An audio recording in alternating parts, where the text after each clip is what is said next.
Praise the lord. మన ప్రభువును రక్షకుడు యేసుక్రీస్తు నామమున మీ అందరికీ శుభములు, వందనములు. నా పేరు పాస్టర్ శామ్యుల్ గుండు.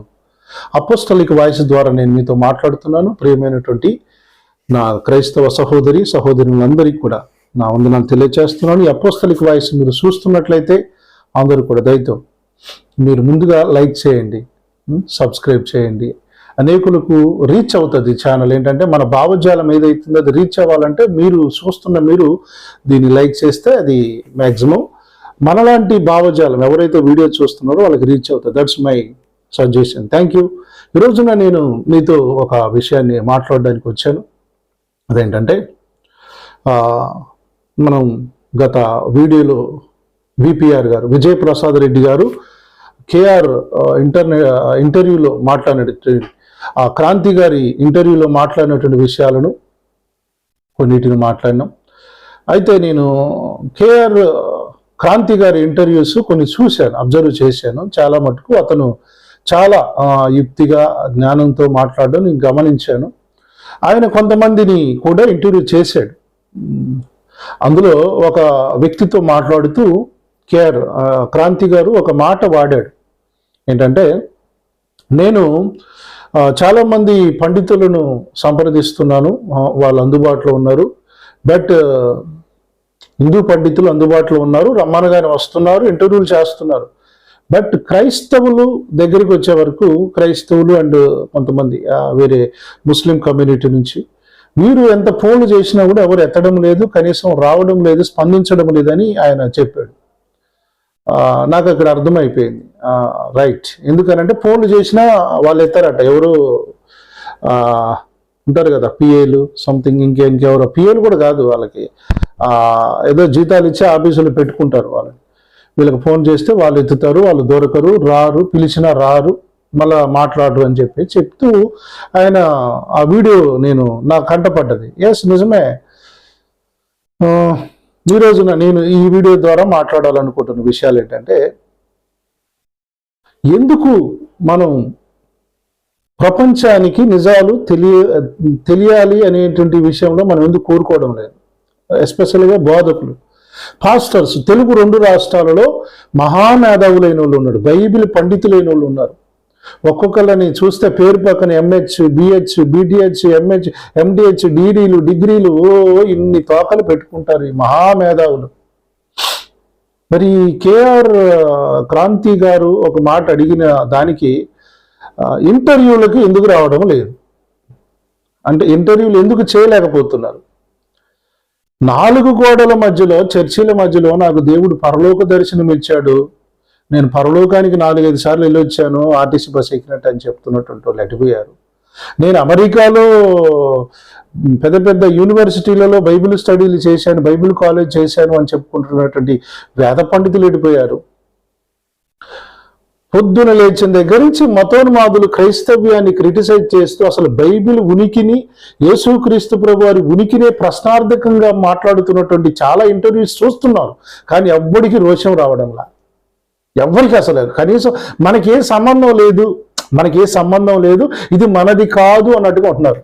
కానీ మైకులు దొరికితే చర్చిలలో కానీ, ఆడిటోరియాలలో కానీ తైలాభిషేకాలు, అరటికాయ ప్రార్థనలు, అమావాస్య ప్రార్థనలు, ఎన్ని ప్రత్యక్షతలండి. దేవుడే మాతో మాట్లాడారు. ఇక అసలు మాతో తప్ప ఇంకా దేవుడు ఎవరితో మాట్లాడని చాలా ప్రగల్భాలు పలికిన బోధకులంతా ఈ మతోన్మాదులు వచ్చి ఎంత ధైర్యంగా, మతోన్మాదులు అనడం కంటే కొంతమంది పండితులు, జ్యోతిషులు వస్తున్నారు, హిందూ పూజారులు వస్తున్నారు, బాబాలు వస్తున్నారు, మాట్లాడడానికి ముందుకొచ్చి మాట్లాడుతున్నారు, ఇంటర్వ్యూలు మాట్లాడుతున్నారు. చాలా నిక్కచ్చగా, అసలు వాళ్ళు మాట్లాడుతున్నది అబద్ధమని ప్రపంచానికి తెలిసిన చాలా ధైర్యంగా మాట్లాడుతున్నారు. నాకు చాలాసార్లు నవ్వు వస్తుంది. వాళ్ళు అంత ధైర్యంగా వచ్చి ముందుకు వచ్చి వారు నమ్ముతున్న దాన్ని, వాళ్ళు అనుసరిస్తున్న దాని గురించి ఎంత ధైర్యంగా చెప్తుంటే, బైబిల్ పండితులు అని చెప్పుకుంటున్నాము. ఈ రోజున చాలా మంది బోధకులు, కార్పొరేట్ వాళ్ళు 40 రోజుల్లో పెద్ద మందిరం కట్టినామని ఒక ఆయన డబ్బా కొడతాడు. ఒక ఆయన నేను ఇంటర్నేషనల్ స్పీకర్నండి, ప్రపంచ దేశాలన్నీ నా కాళ్ళకాడికి బాంఛనైపోవాలి అని బోధించేటువంటి వాళ్ళు లేస్తే నేను పట్టుకుంటేనే దయ్యాలు పోతాయి, భూతాలు పోతాయి, శాతపడిపోద్ది అని చెప్తున్నటువంటి మన బోధకులు కనీసం అసలు వీటికి సమాధానం చెప్పాలనేటువంటి స్పృహ కూడా రావడంలా. ఇది నా హృదయాన్ని కలిచేసింది. ఆ కేఆర్ ఇంటర్వ్యూలో క్రాంతి గారు అడిగిన ప్రశ్న చాలా మంచిగా అనిపించింది. ఆయన అడిగిన విషయం, క్రైస్తవ బోధకులు ఎవరు అందుబాటులో ఉండట్లేదు. విపిఆర్ గారు, విజయ్ ప్రసాద్ రెడ్డి గారు కానివ్వండి, విజయ్ కుమార్ గారు కానీ వారు మాత్రమే పిలిస్తే వెళ్ళారు, వారికి తెలిసిన విషయాలు బోధించారు, స్పష్టంగా వచ్చారు, వాళ్ళ పరిధిలో వాళ్ళు చేశారు. ఇప్పుడు ఈ బైబిల్ పండితులు, ఈ కార్పొరేట్ వాళ్ళు, ఎస్పెషల్గా కార్పొరేట్ వాళ్ళు, మేము సరే బుడ్డబుడ్డోళ్ళు అంటే ఈ ఇంటర్వ్యూ వాళ్ళకి ఆనరు, సరే అది వేరే విషయము. మరి ఈ పెద్ద పెద్ద వాళ్ళు ఉన్నారు, మరి ఈ సతీష్ కుమార్ గారు కానివ్వండి, జాన్ వెస్లీ గారు కానివ్వండి, వీళ్ళంతా ఉన్నారు కదా సార్. ఇంకా ఈ మన కలవరి ప్రవీణ్ గారు కానివ్వండి, ఇంకా ఈ మధ్య కాలంలో వచ్చినటువంటి బాబు అమ్మ తేజ అన్న, ఇదంతా మీరు ఏదో తైలాభిషేక ప్రార్థనలు పెట్టి 4 గోడల మధ్యలో అలసలు అడావుడి చేసేటువంటి చాలా మంది బోధకులు మీకు ఎందుకు రోషం రావడం లేదు? పిసుక్కుంటున్నారు. 4 గోడల మధ్యలో బట్టి వాడు బైబిల్ అన్నాడు, వాడు యేసుప్రభుని అన్నాడు అంటారు, కానీ అసలు వాడికి సమాధానం చెబుదాము, అసలు మన దేవుని గొప్పతనం చెబుదామని ఎందుకు బయటికి రావడం లేదు? ఈ కార్పొరేట్ వాళ్ళకి ఫోన్లు చేయాలంటే అండి, ఒక 100 మంది విశ్వాసులు ఉంటే చాలండి బాబు, అమ్మో వీళ్ళని పట్టుకోలేం. వీళ్ళు యేసుప్రభు తర్వాత సెకండ్ యేసుప్రభు లెక్క ఫీల్ అయిపోతారు, ఇక దొరకరు అందుబాటులో. వీళ్ళకి ఫోన్ చేయాలంటే ఇలా సంఘ పెద్దకో లేకపోతే ఇంకెవరో ఆఫీసులో పనిచేసే వాళ్ళకో వాళ్ళకి పోతుంది. వాళ్ళకి చేస్తే ఈయన వివరాలన్నీ చెప్పాలి, చేసిన వివరాలన్నీ చెప్పాలి. ఇప్పుడు నేను ఫోన్ వాడబట్టి కనీసం 15 నుండి 17 సంవత్సరాలు అవుతుంది, ఒకటే నెంబరు. ఎవరు ఫోన్ చేసినా, అర్ధరాత్రి ఫోన్ చేసినా, మతోరు మాది ఎంతో మంది నాకు ఫోన్ చేశారు. నేను ఎత్తుతాను, మాట్లాడుతాను. వాట్ ఐ బిలీవ్, నేనేమి నమ్ముతానో, నేను ఏది అనుసరిస్తానో చెప్పడానికి చాలా కర్రాఖండిగా నేను సిద్ధంగా ఉంటాను. ఇంకా రానున్న రోజుల్లో కూడా సిద్ధపడి ఉంటాను. కానీ ఈ రోజున 100 మంది విశ్వాసులు, ఇంకా 500 మంది అయితే కదా వీళ్ళకి పగ్గాలు దొరకవండి. ఇంకా 1000 మంది అని చెప్పుకుంటారు చూశారు. యేసుప్రభు కాదు, యేసుప్రభు వీళ్ళే సంఘాలకి. ఇక స్పీకర్లుగా వాక్యం చెప్పమంటే తెగ మర్మాలు చెప్తారు, ఎక్కడెక్కడో చెప్తారు.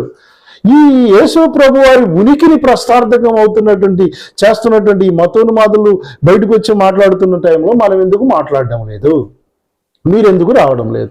విశ్వాసులారా, మేము పరలోకం పోయి వచ్చినాము, మాకు దేవుడు పరలోక ప్రత్యక్షతలు ఇచ్చాడు, మేము బైబిల్లో మర్మాలన్నీ చెప్తామని చెప్తున్న వాళ్ళని చూశారు. మీ పాస్టర్లు ఎవరైతే ఉన్నారో వాళ్ళతోటి మీరు మాట్లాడండి, మీరు బయటికి రండి, వచ్చి మాట్లాడండి. ఏలియా వచ్చాడు. అహబు కాలంలో 450 మంది యజబేలు అహబు కలిసి బయలు ప్రవక్తలను పోషిస్తున్నారు. ఆర్తేమీ దేవి అనేటువంటి ఆమెకు 400 మంది ప్రవక్తలు, అంటే 850 మంది ప్రవక్తలను పెంచి పోషిస్తున్న కాలంలో ఒక్కడే ఏలియా నిలబడ్డాడు. ఎందుకు? అహబ్ అనేటువంటి రాజు ఏలియాని అంటాడు, నువ్వెందుకు ఇశ్రాయేలు ప్రజలు వాళ్ళ మనసులు చెడగొడుతున్నావు? మేము ఇంతమంది దేవతలను మేము కలిగి ఉంటే నువ్వు చెడగొడుతున్నావు అని చెప్పేసి ఏలియాని అడిగితే, ఏలియా చెడగొడుతుంది నేను కాదు, బయలు దేవతను పూజిస్తూ ఇశ్రాయేలు ప్రజలు చెడగొడుతున్నది మీరు. రండి, మీకు దమ్ముంటే కర్మేలు పర్వతం మీదకి రండి, అక్కడ తెలుసుకుందాం. ఎన్నాళ్ళు మీరు 2 తలంపులతో కొట్టుమిట్టాడతారు? రండి, తెలుసుకుందాము. యెహోవా దేవుడా లేకపోతే మీరు పూజించే దేవుళ్ళ చూసుకుందాం రండి అని కర్మేలు పర్వతం మీదకి రప్పించాడు సార్. 450 మంది బయలు ప్రవక్తల్ని తీసుకొచ్చారు. తెలుసుకుందాం రా, నీ దేవుడు నా దేవుడా తేలిపోయాడు. అక్కడ యెహోవా అగ్ని దిగి వచ్చి అక్కడ ఏదైతే సవాలు చేశాడో, ఛాలెంజ్ చేశాడో, ఆ ఛాలెంజ్లో యెహోవా దేవుడే నిలిచాడు. జనులు ప్రజలందరూ ఆశ్చర్యపోయి యెహోవాయే దేవుడు తప్ప ఇదిగో వీళ్ళు చెప్తున్నవి కాదు అని చెప్పేసి అక్కడ తేలిపోయింది. పరారు, ఒక్కొక్కరు చంపేశారు. అక్కడ ఈ రోజున ప్రతి పిల్ల పిత్రేగాడు వచ్చి బైబిల్ దేవుని గురించి మాట్లాడుతున్నాడు. ప్రతి పిల్ల పిత్రిగాడు చర్చిల దగ్గరికి వెళ్ళి పాస్టర్లు దశంభాగాలు తీసుకుంటున్నారు, వాళ్ళకి ఇయ్యకండి అని ప్రతిోడు మాట్లాడుతున్నాడు. పాస్టర్ల గురించి మాట్లాడుతున్నారు, దేవుని బైబిల్ గురించి మాట్లాడుతున్నారు. ఇప్పుడు రావట్లేదు వీళ్ళకి రోషం. దమ్ముంటే ఆ బలిపీఠం ఏంటో తెలుసా? కర్మేలు పర్వతం ఏంటో తెలుసా? ఆ బలిపీఠం ఏంటో తెలుసా? నేడు సమాజంలో ఉన్నటువంటి సోషల్ మీడియా వేదిక, ఇంటర్వ్యూలకు రండి, ఒక్కొక్కరు రండి, దమ్ముంటే రండి, సవాలు చేయండి, నా దేవుడిది అని చెప్పండి ధైర్యంగా. మా దేవుని ఉనికిని ప్రశ్నార్థకం చేస్తే మేమున్నాం, ఏలియాలో ఉన్నాం, నిరూపిస్తామని చెప్పి రండి బయటికి. లేదా మూసుకొని కూర్చోండి. ఈ తైలాభిషేక ప్రార్థనలు, ఈ టచ్ అని కింద పెట్టి బ్యాక్గ్రౌండ్ మ్యూజిక్ పెట్టి కర్చీపులు అమ్ముకొని కొబ్బరి నూనె అమ్ముకునే వ్యాపారాలు బంద్ చేసుకోండి. పేరు పక్కన తోకలు పెట్టుకోవడం కూడా బంద్ చేసుకోండి. తోకలు కూడా బంద్ చేసుకోండి. ఎంటీహెచ్, బీడీహెచ్ ముందు కూడా బిషప్లు, రెవరెండ్, తొక్క, తోలి అని బంద్ చేసుకోండి. చేతగాని దద్దములమ్మి కూర్చోండి. అపోస్తువుడైన పౌలు గారు అపోస్తల కార్యాలు 20 లాస్ట్ అధ్యాయం, చివరి అధ్యాయాన్ని మీరు చూడండి. ఆయన యూదులను పిలిపించి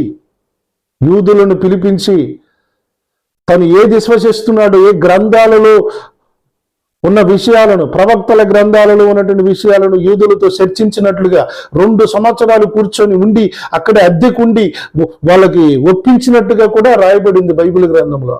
కొందరు నమ్మారు, కొందరు నమ్మలేదు. అది వాళ్ళ చాయిస్.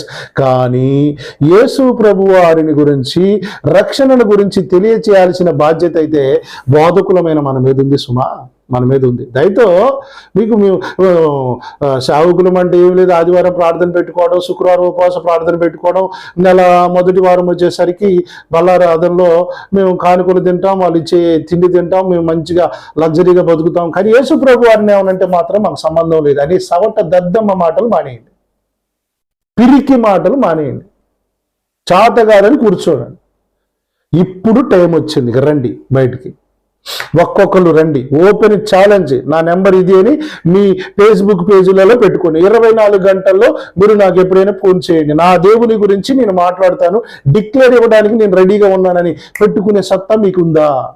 పేజే స్టీఫెన్ పాల్ గారు, జాన్ వెస్లీ గారు రండి బయటికి, అనిల్ కుమార్ గారు రండి సార్, బయటికి రండి. మంచి వర్తమానికులు సార్ మీరు మాట్లాడుతుంటే చాలా మంది బలపరచబడ్డారు. మోటివేషనల్ స్పీకర్స్గా బహు పాపులర్ పొందారు. ఇప్పుడు రండి, లేఖనాల స్పీకర్లని నిరూపించుకోండి. కలవరి సతీష్ కుమార్ గారు రండి సార్, జయపాల్ గారు రండి సార్ బయటికి.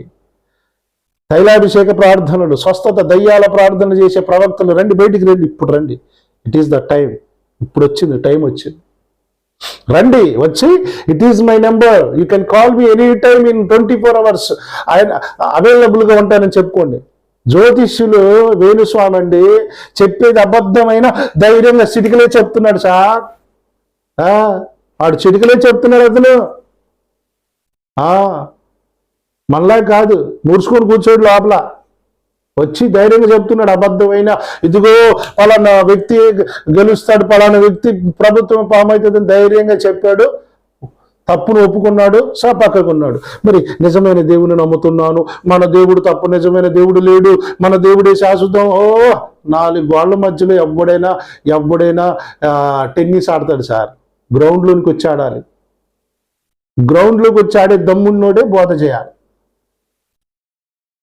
మీరందరూ బయటికి ఎందుకు రావట్లేదంటే కొడతారేమో, తిడతారేమో, ఫోకస్ అవుతామేమో. బతుకుతురులే 200 సంవత్సరాలు షుగర్లు, బీపీలు పెట్టుకొని. అయ్యా బతుకుదూరులే, 200 బతుకుదూరులేండి. మీరు యేసు ప్రభువును తిడుతున్నా, బైబిల్ని తిడుతున్నా మేము బయటికి రాము, బతుకుదూరులే మీరందరూ. మనకి దేవుని రాజ్యంలో చోటు ఉందనుకుంటున్నారేమో, అనుకోండి భ్రమ. రండి అయ్యా, ఇప్పుడు రండి సార్. ఇంకొక పండితులండి, బ్రాహ్మణ కుటుంబాల నుంచి రక్షించబడిన అన్నటువంటి పండితులు ఉన్నారు. రండి సార్ బయటికి. రెడ్డి కుటుంబాల నుంచి, నాయుడు కుటుంబాల నుంచి, సోదరీల కుటుంబాల నుంచి, ఇంతమంది ఎక్కడ పోయారు సార్ వీళ్ళంతా? మనకెందుకులేండి. ఎవరు కావాలండి? ఒక మతాన్ని తమ మీద వేసుకొని, మా మతం కొన్ని వేల సంవత్సరాల నుంచి మా మీద ఉంది భూమి మీద అని వాళ్ళు ఘంటాపదంగా చెప్తున్నారు సార్, వాళ్ళు నమ్మిన దాని గురించి. మరి నువ్వు నమ్ముతున్న దాని గురించి ఎందుకు మాట్లాడకూడదు? మాట్లాడాలి. మాట్లాడడం చేతగానుడే సాకులు చెప్తాడు. ధైర్యంగా ఎంతకాలం మీరు 2 తలంపుల మధ్యలో ఉంటారు, రండి అని కర్మేలు పర్వతం దగ్గర తీసుకొచ్చాడు ఏలియా. దమ్మున్న సేవకుడైనా, దమ్మున్నోడైనా. నీకు లేదు, చీము నెత్తురు నీకు లేదు. తినటానికి, లగ్జరీగా బతకడానికి యేసుప్రభుని ఆడుకుంటున్నాం మనం. క్రాంతి గారు ఈ వీడియో చూస్తే మీకు కూడా ఒక చిన్న సలహా, పిలవండి. We are ready to answer to any questions from the Bible. మేము రెడీగా ఉన్నాం సార్. మేము పిరికోలం కాదు సార్, మేము దొంగ బోధకులం కాదు సార్. ఉన్నాం సార్, రోషం కలిగిన వాళ్ళు కొంతమంది ఉన్నారు సార్. వస్తాం, బయటకు వస్తాం. వచ్చి ఖచ్చితంగా మా దేవుని యొక్క శక్తిని నిరూపించడానికి మేము రెడీగానే ఉన్నాం సార్. Thank you sir. ఈ వీడియో చూస్తున్నటువంటి ఎవరైనా సరే మీరు దయచేసి ఏం చేయండి అంటే, మీ బోధకులు మాకు ప్రత్యక్షతలు ఉన్నాయి, మేము బైబిల్ ట్రైనింగ్లు చేసినాం, MDHలు చేసినాం, DDHలు చేసినాం, డిగ్రీలు చేసినాం అన్నవాళ్ళు చూసారా, వాళ్ళకి వినిపియండి. ఈ మాటలకి లోతు ఏందో వాళ్ళకి అర్థం కావాలి, నొచ్చుకోవాలి. ఈ మాటలు ఎవరినో సంతోషపెట్టడానికి మాట్లాడతారా, మిమ్మల్ని నొప్పించడానికి మాట్లాడతాను. దమ్ముంటే రండి బయటికి, మన దేవుని విలువను లోకానికి సాటి చెప్దాం. మతోను మాదులు మాట్లాడుతున్న మాటలకు పిసుక్కుంటున్నారు లోపల. ఇప్పుడు పిసుక్కునే టైం కాదండి, ఆన్సర్ చెప్పే టైం. నేను వస్తా, రండి బయటికి. లేదా కూర్చొని ఒక్కొక్కరం ప్రాంతాలలో కూర్చొని డిబేట్లు చేద్దాం. కూర్చోండి, తప్పేం లేదు. ఆరోగ్యకరమైన పీస్ఫుల్ వాతావరణంలో మాట్లాడదాం మన దేవుని విలువ గురించి. చాలా మంది కొంతమంది బయటకు వచ్చారు ఇప్పటికే, కొంతమంది సేవకుల పేర్లు చెప్పక తప్పదు. కుటుంబాలను టార్గెట్ చేసి తిడుతున్నా, ఆర్థిక నష్టాలు పడుతున్నా, బూతులు ఆడుతున్నా బయటకు వచ్చారు సార్. కొంతమంది సేవకులు ఉన్నారు, అనీ జాన్సన్ గారు కానివ్వండి, BKR గారు కానివ్వండి, విజయప్రసాద్ రెడ్డి గారు కానివ్వండి, ఇంకా కొంతమందిలు ఉన్నారు, మన భరత్ కొనిదల గారు కానివ్వండి, బ్రదర్ నీలరాజు గారు కానివ్వండి, ఇంకా కొంతమంది ఉన్నారు. వాళ్ళ పేర్లు నాకు గుర్తు రావట్లేదు. పోరాటం చేసే వాళ్ళు ఉన్నారు. వాళ్ళని సీపుగా చూస్తున్నారు సార్. వాళ్ళకి ఏం పని లేదంటే, వీళ్ళకి పని ఉంది సార్, వీళ్ళకి పని ఉంది బాగా. డబ్బులు సంపాదించుకొని కొడుకులు అమెరికాకి, ఆస్ట్రేలియాకి పంపించి అన్ని బిడ్డలకు అన్నిలో మ్యారేజ్లు చేయడానికి చాలా బిజీగా ఉన్నారు వీళ్ళు. మాట్లాడే వీళ్ళకేమో ఏం పనిపాటు లేకుండా నిందలు భరిస్తూ, తిట్లు తింటూ దేవుని ఉనికిని కాపాడడం. అంటే మేము కాపాడడానికి అది ప్రయత్నం చేస్తున్నాం. మా దేవుడు ఇదేని మేము కాపాడినంత మాత్రాన దేవుడి ఉనికేం పోదు, ఆయన సజీవుడు. ఆయన కాకపోతే మేము కూడా మా దేవుని పిల్లలమే, మా దేవుని ఉనికి ఇది అని చెప్పడానికి మేము రెడీగా ఉన్నాం సార్. సున్నతిలోనేడు వచ్చి మా దేవుణ్ణి అంటాడా అని దావీదుకు రోషం వచ్చింది. ఆ రోషం ఇప్పుడు మాకు కూడా వస్తుంది. ఉన్నాం సార్, కొంతమంది ఉన్నారు, దావీదులు ఉన్నారు, ఏలియాలు ఉన్నారు, అపోస్తులుడైన పౌలు గారు లాంటి వాళ్ళు కూడా ఉన్నారు. మేము అదే వస్తాం సార్. ఇంటర్వ్యూ కాదు సార్, ఓపెన్ డిబేట్ ఎక్కడికైనా వస్తాం సార్. మాట్లాడతాం, మా దేవుని ఉనికిని ప్రశ్నార్థకం చేయాలనుకుంటున్నటువంటి వాళ్ళకి సమాధానం చెప్తామండి. థ్యాంక్ యూ అండి. ఈ వీడియో చూసినందుకు వందనాలు. అందరికీ షేర్ చేయండి. God bless you. అందరికీ వందనాలండి.